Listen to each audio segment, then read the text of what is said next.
हल्के से break away करना चाहूँगा। एग्जैक्टली स्पेसिफिक्स नहीं समझा सकता क्योंकि मुझे इसकी समझ कम है। राजर्षि नंदी जी से इसके बारे में बात हुई थी।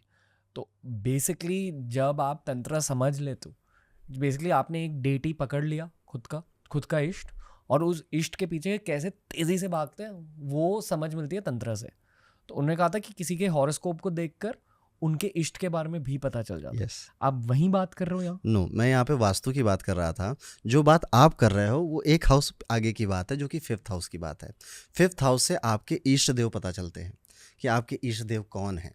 5th हाउस के जो रूलर हैं, जो लॉर्ड है, फॉर एग्जांपल इस चार्ट में अगर आप देखोगे तो 5th हाउस में 9 नंबर लिखा हुआ है। हाँ जी। 9 नंबर का जो लॉर्ड होगा वो आपका इष्ट देव है। 9 नंबर के लॉर्ड जुपिटर हैं, जुपिटर से रिलेटेड विष्णु जी होते हैं, विष्णु जी के अवतार होते हैं, ठीक है, तो वो आपके इष्ट देव हैं।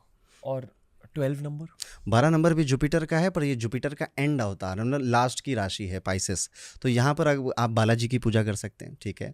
और अगर किसी का लेट्स सपोज 4 लिखा होता है, ठीक है, जो चंद्रमा को रिप्रेजेंट करता है, तो भैरव के, बाबा बालकनाथ के, गोरखनाथ के, ऐसे लोग, इनके ऐसे जो डाइटी हैं ये इनके इष्ट देव होते हैं। मेरे में 12 है 5th हाउस में। ठीक है। सो आपका विष्णु अवतार, ठीक है, भगवान विष्णु से रिलेटेड जो भी अवतार हैं वो जुपिटर है, क्योंकि इसका ओनर।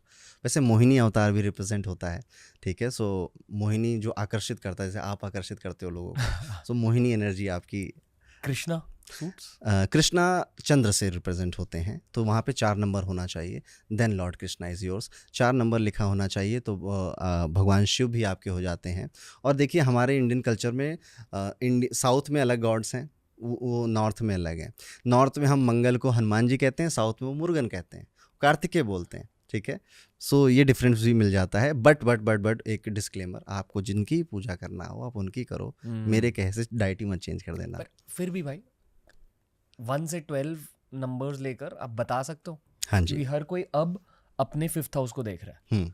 जो हाउस बॉटम लेफ्ट कॉर्नर में है, 2 ट्रायंगल दिखेंगे आपको, लेफ्ट साइड वाला ट्रायंगल। उधर दिखा देते हैं जहाँ पे अभी इसमें केतु और 9 नंबर लिखा है, आपका कुछ और हो सकता है जी। ठीक है। यहाँ पर हमें जो प्लेनेट बैठा है उसे नहीं देखना, जो नंबर है वो देखना है जी, ये खुद के इष्ट को डिटरमिन हाँ, करने का। आपके इष्ट देव को रिप्रेजेंट करता है, ये ठीक है। पॉडकास्ट का सबसे सुंदर पार्ट है अब तक का।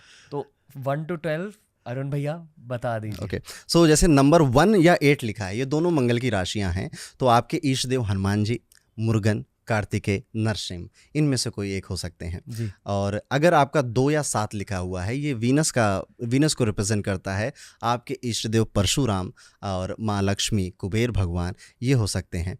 धन्वंतरी भी आपके हो सकते हैं 2 और 7 में। अगर 3 और 6 लिखा हुआ है तो गौतम बुद्ध से रिप्रेजेंट होता है, तो भगवान बुद्ध, उसके अलावा गणेश जी आपके इष्ट देव हो सकते हैं। 4 नंबर में श्री कृष्ण या भोलेनाथ, या फिर आपके क्या बोलते हैं उसे, भैरव जी आपके हो सकते हैं, बाबा बालकनाथ भी हो सकते हैं।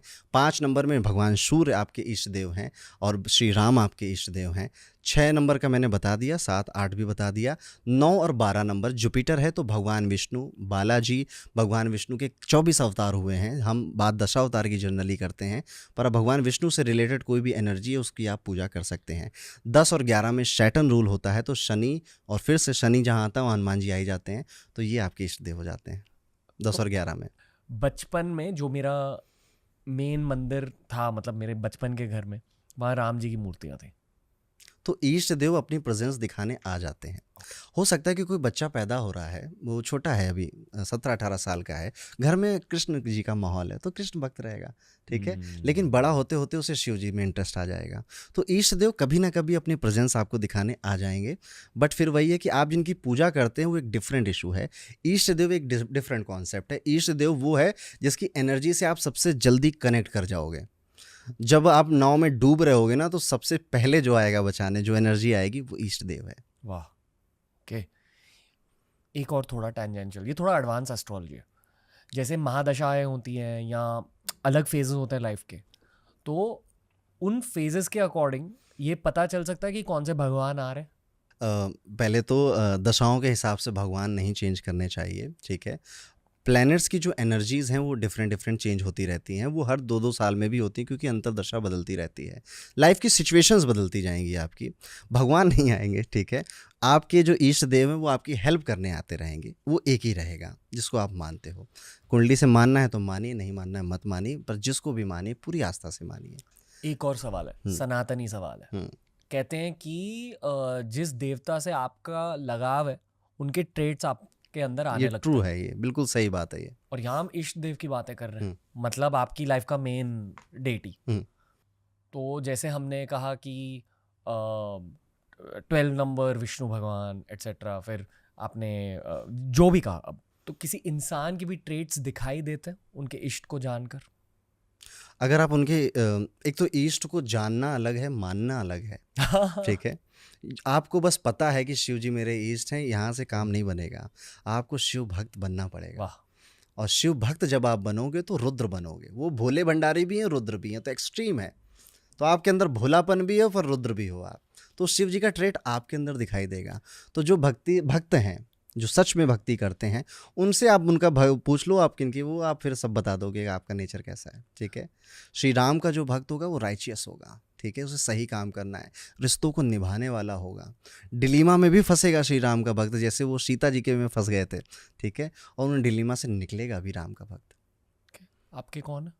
मैं राधे राधे बोलता हूँ, मेरी राधे हैं। ओके, वो 5th हाउस में नंबर क्या है आपका? मेरा 5th हाउस में जो नंबर आएगा वो आएगा 3 नंबर, ठीक है, जो कि श्री गणेश को रिप्रेजेंट करता है। इसलिए मैं अपने ईस्ट को याद करता हूँ, जब पॉडकास्ट कर रहा हूँ, कोई इंपॉर्टेंट चीज़ है तो मैं श्री गणेश को याद करता हूँ। वाह।